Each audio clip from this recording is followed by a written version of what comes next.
Você já acordou de manhã com aquela sensação pesada nas pernas, como se elas estivessem cheias de chumbo? Ou talvez você sinta um formigamento que aparece do nada, um inchaço no final do dia que simplesmente não passa, ou aquelas cãibras noturnas que te arrancam do sono no meio da madrugada. Se você respondeu sim para qualquer uma dessas perguntas, este vídeo foi feito especialmente para você. Segundo dados do Ministério da Saúde, mais de 30 milhões de brasileiros sofrem com algum tipo de problema circulatório, e a grande maioria dessas pessoas está acima dos 60 anos. O mais preocupante é que boa parte delas passa anos convivendo com esses sintomas sem buscar solução, acreditando que isso é simplesmente parte do envelhecimento. Mas não é. E hoje eu vou te provar isso.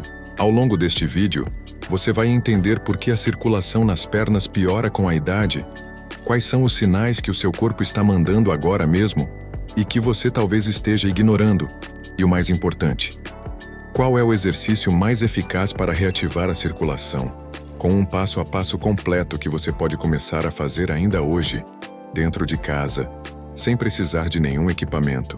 Então, antes de continuar, clica no like agora.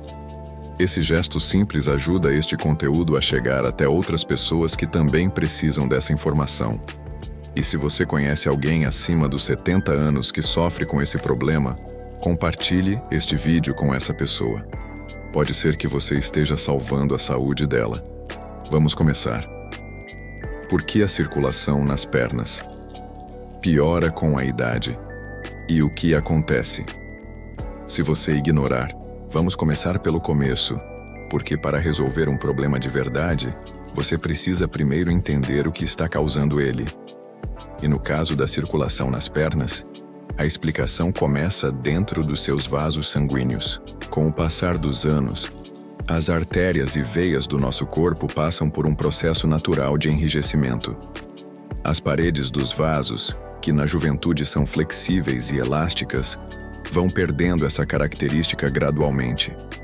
Isso acontece por conta do acúmulo de colágeno rígido nas paredes vasculares, da redução na produção de óxido nítrico, que é uma substância que o próprio corpo produz para relaxar e dilatar os vasos, e também pelo acúmulo de placas de gordura e cálcio, processo chamado de aterosclerose. O resultado disso tudo é que o sangue começa a encontrar mais resistência para circular, especialmente nas regiões mais distantes do coração, como as pernas e os pés. Mas não para por aí. As válvulas das veias, que são responsáveis por impedir que o sangue escorra de volta para baixo por conta da gravidade, também enfraquecem com o tempo. Quando essas válvulas falham, o sangue começa a se acumular nas pernas, causando aquele inchaço característico que piora ao longo do dia. Esse quadro tem um nome: insuficiência venosa crônica, e ele afeta cerca de 30% das pessoas acima dos 70 anos no Brasil. Além disso, a atividade física reduzida, que é muito comum nessa faixa etária, agrava ainda mais o problema. As panturrilhas, os músculos que ficam na parte de trás da sua perna, funcionam como uma bomba auxiliar do coração.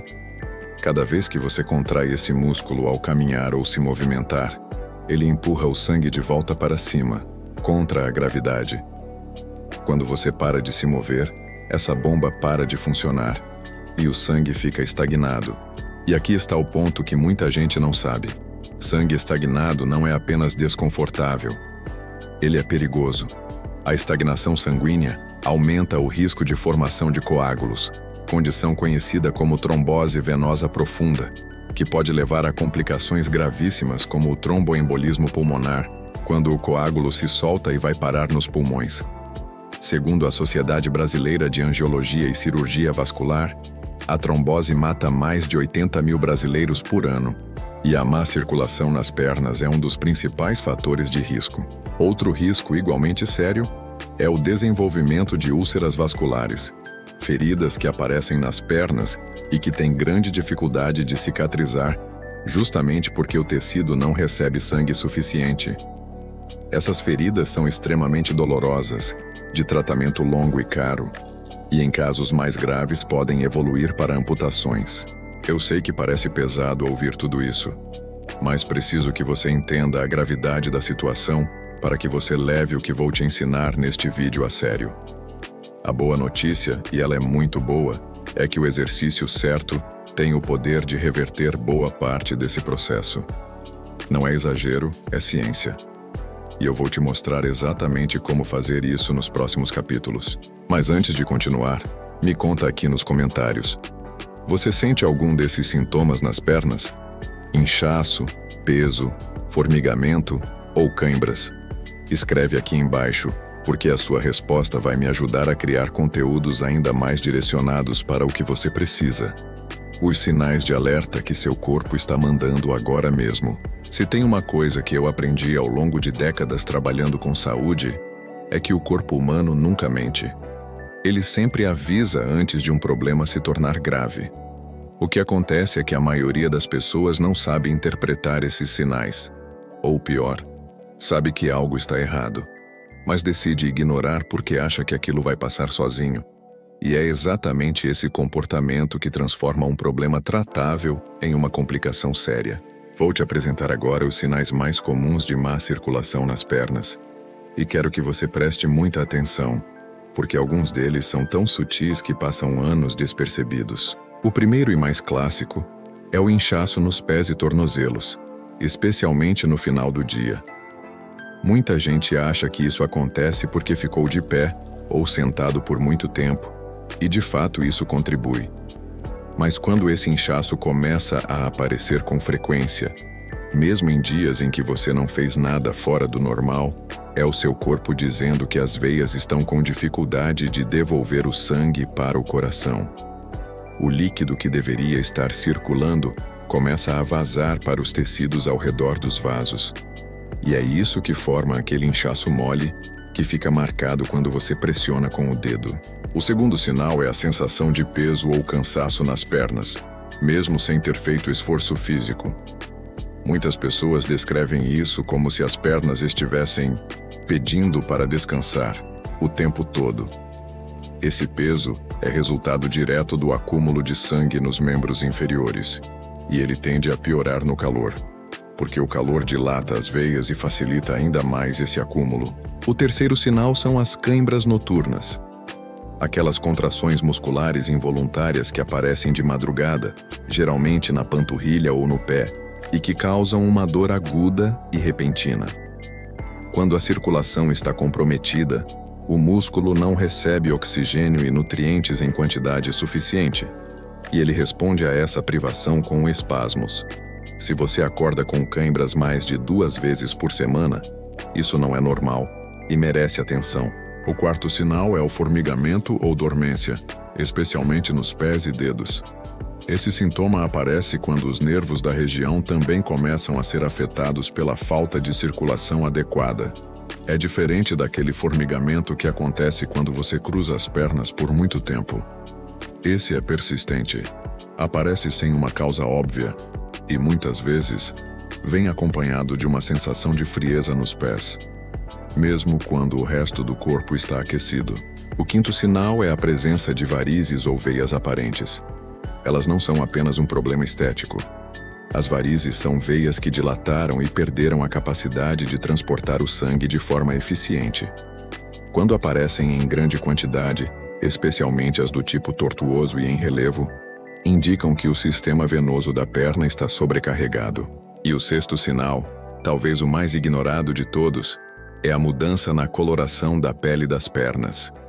Pele com tom arroxeado, avermelhado ou com manchas escuras, especialmente próximo aos tornozelos, é um sinal de que o sangue está se acumulando nessa região há tempo suficiente para causar alterações nos tecidos. Esse sinal, em particular, merece avaliação médica com urgência, porque pode indicar um estágio mais avançado da insuficiência venosa. Agora, uma pergunta importante. Quantos desses sinais você reconhece no seu próprio corpo ou no corpo de alguém da sua família? Escreve nos comentários, porque o que você vai aprender no próximo capítulo pode mudar completamente esse cenário. O exercício mais eficaz para reativar a circulação nas pernas. Chegamos ao coração deste vídeo. E eu preciso começar este capítulo desfazendo um mito que prejudica muita gente acima dos 70 anos. A ideia de que para melhorar a circulação é preciso fazer exercícios intensos, ir para a academia ou correr. Nada disso. O exercício mais eficaz para reativar a circulação nas pernas é simples, silencioso, pode ser feito dentro de casa, sentado em uma cadeira e leva menos de 10 minutos. Ele se chama exercício de bombeamento de tornozelo e existe uma razão científica muito sólida por trás dele. Lembra que no primeiro capítulo eu falei que as panturrilhas funcionam como uma bomba auxiliar do coração? Pois bem, esse exercício foi desenvolvido exatamente para ativar essa bomba. Quando você flexiona e estende o tornozelo de forma rítmica e controlada, você contrai e relaxa os músculos da panturrilha repetidamente, e cada contração empurra o sangue acumulado nas veias das pernas de volta para cima, em direção ao coração. Estudos publicados no Journal of Vascular Surgery mostraram que esse movimento simples é capaz de aumentar em até 50% o fluxo sanguíneo nos membros inferiores em pessoas idosas, com resultado perceptível já nas primeiras sessões. Agora vou te ensinar o passo a passo completo. E quero que você preste atenção em cada detalhe, porque a forma como você faz o exercício faz toda a diferença no resultado. O primeiro passo é escolher uma cadeira firme, de preferência sem rodas, e sentar com a coluna ereta e os pés apoiados completamente no chão. Não cruze as pernas, não incline o corpo para frente.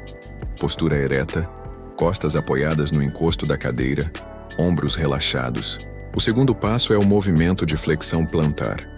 Mantendo os calcanhares firmes no chão, você vai levantar apenas a ponta dos pés, como se estivesse tentando olhar para as solas dos seus sapatos.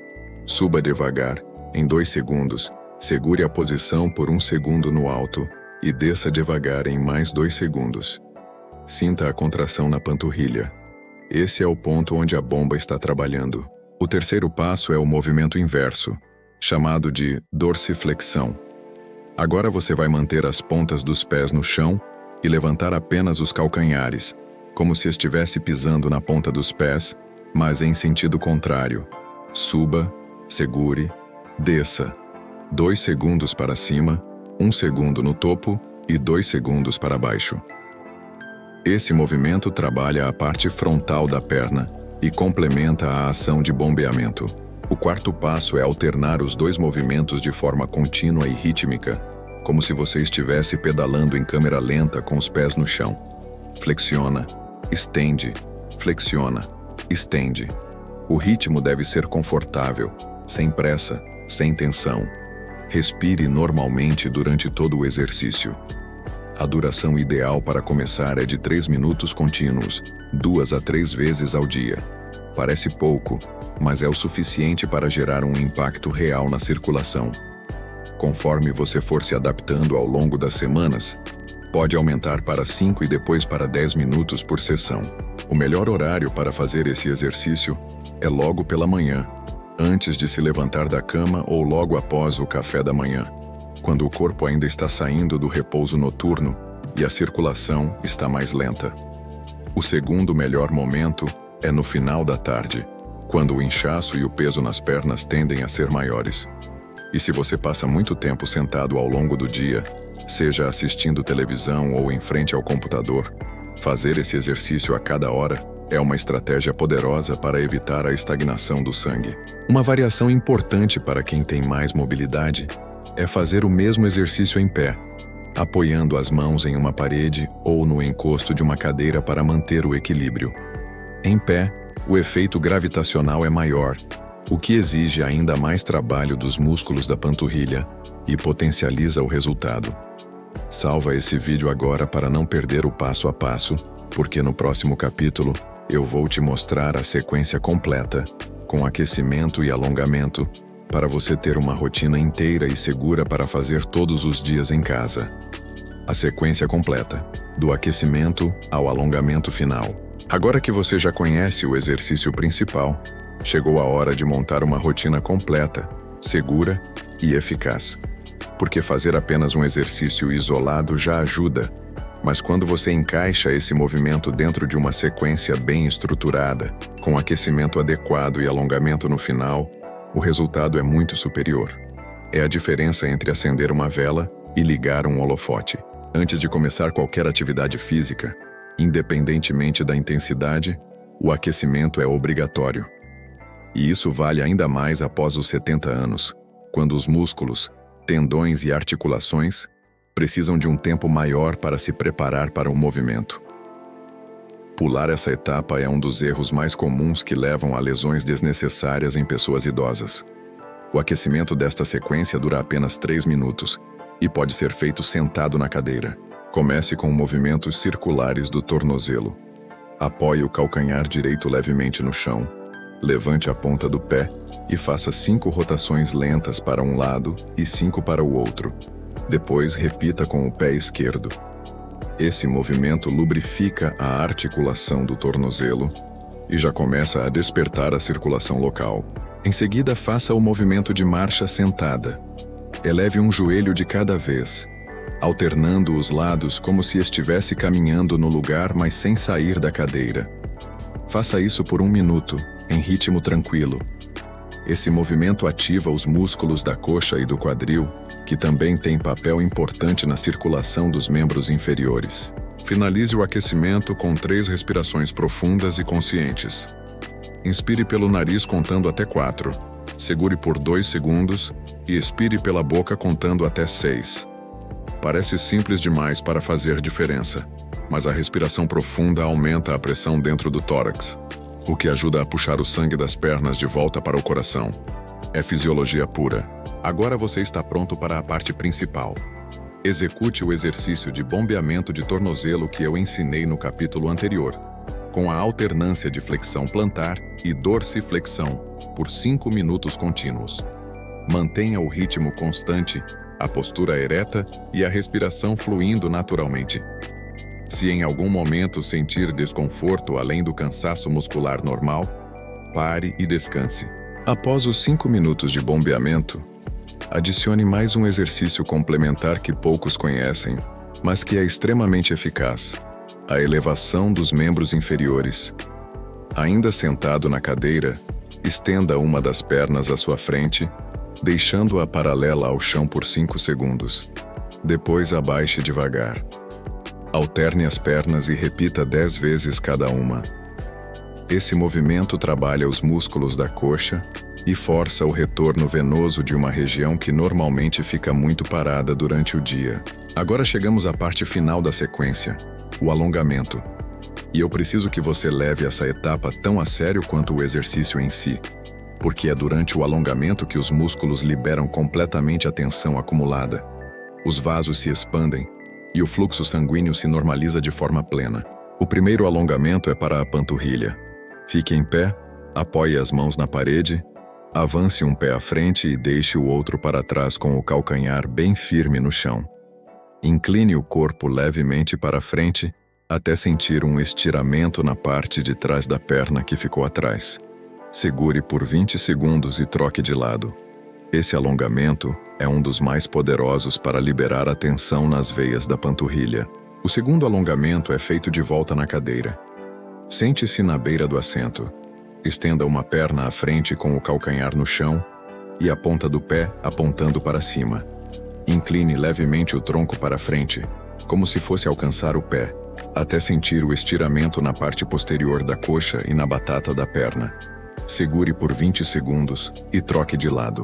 Para finalizar, deite-se de costas em uma superfície firme, como o chão ou a cama, e eleve as 2 pernas apoiando-as na parede por 2 a 3 minutos. Essa posição usa a gravidade a seu favor, drenando o excesso de sangue e líquido acumulado nas pernas de volta para o tronco. Muitas clínicas de cirurgia vascular recomendam essa técnica como parte do tratamento da insuficiência venosa, porque ela funciona de verdade. A sequência completa dura em torno de 15 minutos. Feita uma vez ao dia, de preferência pela manhã, ela é capaz de transformar gradualmente a saúde circulatória das suas pernas em poucas semanas. Se você conseguir fazer 2 vezes ao dia, os resultados virão ainda mais rápido. Você consegue reservar 15 minutos do seu dia para cuidar da sua saúde? Escreve aqui nos comentários, porque essa pequena decisão pode fazer uma diferença enorme na sua qualidade de vida. Os erros mais comuns, que pioram a circulação sem você perceber. Você pode fazer todos os exercícios do mundo, mas se continuar cometendo certos erros no dia a dia, o progresso vai ser muito mais lento do que poderia ser. E o que mais me preocupa é que esses erros são silenciosos. Eles fazem parte da rotina de quase todo mundo. Parecem inofensivos à primeira vista. E é exatamente por isso que são tão perigosos. Vamos falar sobre cada um deles com honestidade. O primeiro erro é ficar sentado por longos períodos sem se mover. Este é, disparado, o hábito mais prejudicial para a circulação das pernas. Quando você passa horas na mesma posição, seja assistindo televisão, lendo ou no computador, a bomba muscular das panturrilhas simplesmente para de funcionar. O sangue começa a se acumular nas veias das pernas. A pressão dentro dos vasos aumenta e, com o tempo, as válvulas venosas começam a ceder. Um estudo da Universidade de Leicester, no Reino Unido, mostrou que pessoas que ficam sentadas por mais de 8 horas por dia têm um risco até 90% maior de desenvolver trombose venosa profunda. A solução não é parar de sentar. Isso seria impossível. A solução é nunca ficar mais de 1 hora seguida sem se levantar ou, no mínimo, fazer o exercício de bombeamento de tornozelo que você aprendeu neste vídeo. O segundo erro é cruzar as pernas ao sentar. Parece um detalhe sem importância, mas cruzar as pernas comprime a veia poplítea, que fica na parte de trás do joelho, e reduz significativamente o fluxo sanguíneo na perna que está por baixo. Fazer isso esporadicamente não causa grandes danos, mas quem tem o hábito de passar horas com as pernas cruzadas está criando um gargalo no sistema circulatório das pernas todos os dias. Tente se observar durante o dia e corrija essa postura sempre que perceber. O terceiro erro é o uso de roupas e calçados apertados. Meias com elástico muito justo, calças que comprimem a virilha ou o joelho e sapatos apertados que pressionam os pés são inimigos diretos da circulação. Eles funcionam como torniquetes parciais, dificultando tanto o fluxo arterial quanto o retorno venoso. Prefira roupas com tecidos leves e elásticos que não marquem a pele e calçados com espaço adequado para os dedos dos pés. O quarto erro é a ingestão insuficiente de água. A desidratação é um fator subestimado quando se fala em circulação, e ela afeta especialmente os idosos, que naturalmente têm uma sensação de sede reduzida. Quando o corpo está desidratado, o sangue fica mais espesso e viscoso, o que aumenta a resistência ao fluxo dentro dos vasos e eleva o risco de formação de coágulos. A recomendação geral é de pelo menos 1,5 litro a 2 litros de água por dia, distribuídos ao longo de todas as horas e não apenas quando a sede aparecer. Se você espera sentir sede para beber água, já está desidratado. O quinto erro é o tabagismo. Se você ainda fuma, precisa ouvir isso com toda a clareza. A nicotina provoca vasoconstrição imediata, ou seja, ela faz os vasos sanguíneos se contraírem, reduzindo o diâmetro por onde o sangue precisa passar. Além disso, os compostos químicos do cigarro danificam o revestimento interno das artérias, acelerando o processo de aterosclerose que discutimos no primeiro capítulo. Não existe quantidade segura de cigarro quando o assunto é circulação. Nenhuma. O sexto erro é ignorar o excesso de sódio na alimentação. O sal em excesso faz o corpo reter líquidos, o que aumenta o volume sanguíneo e a pressão dentro dos vasos, sobrecarregando todo o sistema circulatório. Alimentos ultraprocessados, embutidos como salsicha, linguiça e presunto, e temperos prontos são as principais fontes ocultas de sódio na dieta brasileira. Muita gente reduz o sal do feijão, mas não percebe que o biscoito salgado do lanche da tarde tem mais sódio do que uma refeição inteira. O sétimo erro, e talvez o mais comum entre as pessoas acima dos 70 anos, é abandonar a atividade física por medo de se machucar. Esse medo é compreensível, mas ele cria um ciclo vicioso extremamente prejudicial. Quanto menos você se move, mais a circulação piora. Quanto mais a circulação piora, mais as pernas ficam pesadas e doloridas. E quanto mais pesadas e doloridas ficam as pernas, menos vontade você tem de se mover. Quebrar esse ciclo exige uma decisão consciente, e a sequência de exercícios que você aprendeu neste vídeo foi pensada exatamente para ser o ponto de partida seguro dessa mudança. Você se reconheceu em algum desses erros? Não precisa ter vergonha. A maioria de nós cometeu pelo menos um deles sem saber. O que importa é o que você vai fazer a partir de agora.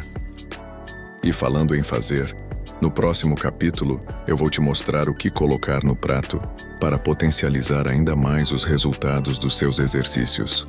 O que colocar no prato para potencializar os resultados. Existe uma verdade que todo profissional de saúde sério precisa admitir. Nenhum exercício consegue compensar uma alimentação que sabota o seu corpo por dentro. E quando o assunto é circulação, o que você come tem um impacto direto e imediato na saúde dos seus vasos sanguíneos. A boa notícia é que a natureza colocou à nossa disposição alimentos extraordinariamente poderosos para proteger e fortalecer o sistema circulatório, e a maioria deles é acessível, saborosa e já faz parte da cultura alimentar brasileira. Vamos começar pelos aliados. Os alimentos que você deveria incluir na sua rotina o quanto antes. O primeiro é a beterraba, e eu poderia passar um capítulo inteiro falando só dela. A beterraba é rica em nitratos naturais, que o organismo converte em óxido nítrico, aquela mesma substância que o corpo produz para relaxar e dilatar os vasos sanguíneos. Estudos da Universidade de Exeter mostraram que o consumo regular de suco de beterraba pode reduzir a pressão arterial em até 5 pontos e melhorar significativamente o fluxo sanguíneo periférico, que é exatamente a circulação das extremidades como pernas e pés. Você pode consumir a beterraba cozida, crua ralada em saladas ou em forma de suco, preferencialmente sem adição de açúcar. O segundo alimento é o alho. Usado há milênios como remédio natural, o alho contém alicina, um composto que tem ação vasodilatadora comprovada, além de ajudar a reduzir o colesterol ruim e inibir a formação de coágulos sanguíneos. Para obter o máximo de benefício, o ideal é consumir o alho cru e amassado, porque é o processo de amassar que ativa a formação da alicina. Deixe o alho amassado descansar por 10 minutos antes de consumir, e o efeito será ainda maior. Um dente por dia já faz diferença. O terceiro são os peixes ricos em ômega 3, como sardinha, salmão, atum e cavalinha. O ômega 3 é um ácido graxo com poderosa ação anti-inflamatória que reduz a viscosidade do sangue, ou seja, ele deixa o sangue mais fluido e fácil de circular.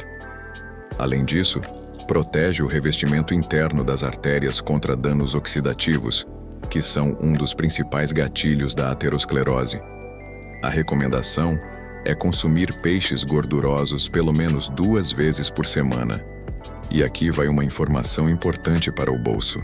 A sardinha fresca ou em lata é tão eficaz quanto o salmão e custa uma fração do preço. O quarto alimento é a cúrcuma, também conhecida como o açafrão da terra. Essa raiz amarela, muito usada na culinária nordestina e cada vez mais presente nas casas brasileiras, contém curcumina, um dos compostos anti-inflamatórios mais estudados da medicina natural. A inflamação crônica dos vasos sanguíneos é um dos principais mecanismos por trás da insuficiência circulatória, e a curcumina age diretamente nesse processo. Para melhorar a absorção, consuma sempre a cúrcuma acompanhada de pimenta preta, porque a piperina presente na pimenta aumenta em até 2000% a biodisponibilidade da curcumina no organismo. Uma pitada de cada em um caldo de legumes já é suficiente. O quinto são os alimentos ricos em vitamina C, como laranja, acerola, goiaba, kiwi e pimentão vermelho. A vitamina C é essencial para a síntese de colágeno, que é a proteína estrutural que mantém as paredes dos vasos sanguíneos firmes e elásticas. Sem colágeno suficiente, as veias e artérias perdem integridade, ficam mais frágeis e mais suscetíveis a danos. O Brasil é um país abençoado em frutas ricas em vitamina C, Então, não há desculpa para não incluir pelo menos uma porção desses alimentos todos os dias. Agora vamos falar dos alimentos que você precisa reduzir ou eliminar, porque eles trabalham ativamente contra a sua circulação. O primeiro vilão é o açúcar refinado em excesso. O consumo elevado de açúcar promove inflamação sistêmica, danifica o revestimento interno dos vasos sanguíneos e eleva os triglicerídeos, que são gorduras que circulam no sangue e contribuem para o entupimento das artérias. Refrigerantes, bolos, biscoitos recheados e sucos industrializados são as principais fontes de açúcar escondido na dieta brasileira. Reduzir esses alimentos é uma das mudanças mais impactantes que você pode fazer pela sua circulação. O segundo vilão são as gorduras trans, presentes em margarinas, produtos de panificação industrial, salgadinhos e frituras de fast food. As gorduras trans elevam o colesterol ruim, reduzem o colesterol bom e causam danos diretos ao endotélio, que é a camada de células que reveste o interior dos vasos sanguíneos. Qualquer produto que tenha gordura vegetal hidrogenada na lista de ingredientes deve ser evitado. E o terceiro vilão, que já mencionamos no capítulo anterior, mas merece reforço aqui, é o excesso de sódio. Além de causar retenção de líquidos, o sódio em excesso eleva a pressão arterial, o que força o coração a trabalhar mais e aumenta a pressão dentro de todos os vasos do corpo, incluindo as veias das pernas. Uma dica prática para facilitar a transição alimentar é fazer uma mudança por semana. Na primeira semana, inclua beterraba 3 vezes. Na segunda, adicione alho amassado ao almoço diariamente. Na terceira, substitua um refrigerante por água com limão. Mudanças pequenas e consistentes são sempre mais sustentáveis do que revoluções alimentares que duram 3 dias. A combinação do exercício que você aprendeu hoje com essas escolhas alimentares conscientes cria um efeito sinérgico poderoso. Os exercícios ativam a bomba muscular e estimulam a circulação. A alimentação fornece os nutrientes que os vasos precisam para se recuperar, se fortalecer e funcionar com eficiência. Um potencializa o outro, e juntos eles formam a base de uma circulação saudável e de uma vida com muito mais qualidade. Se você quiser saber mais sobre como a alimentação impacta a saúde vascular, deixa um comentário aqui embaixo pedindo esse conteúdo, porque posso fazer um vídeo completo só sobre esse tema. Agora, eu quero te deixar com 3 dicas práticas para você começar ainda hoje, porque o melhor momento para agir é agora. A primeira dica é fazer o exercício de bombeamento de tornozelo ainda hoje, antes de dormir. 3 minutos sentado na cadeira ou na beira da cama. Só isso. Comece pequeno, mas comece. A segunda dica é colocar uma lembrança no celular para se levantar ou movimentar os pés a cada hora durante o dia. Esse hábito simples já quebra o ciclo de estagnação que prejudica tanto a circulação de quem passa muito tempo sentado. A terceira dica é incluir beterraba ou alho na sua próxima refeição. Não precisa mudar tudo de uma vez. Uma escolha consciente por dia já coloca você no caminho certo. A sua saúde não é responsabilidade exclusiva do seu médico. Ela começa nas suas escolhas diárias, no que você come, em como você se move e na atenção que você dedica ao que o seu próprio corpo está te dizendo. E você já deu um passo importante ao assistir este vídeo até o final. Se este conteúdo foi útil para você, deixa o seu like agora, porque ele ajuda este vídeo a chegar até outras pessoas que também precisam dessas informações. Compartilha com um familiar ou amigo acima dos 70 anos que sofre com esses sintomas. E se inscreve no canal para não perder os próximos vídeos, porque toda semana eu trago conteúdo prático e baseado em ciência para você cuidar da sua saúde com mais conhecimento e mais confiança. Nos vemos no próximo vídeo. Cuide-se bem.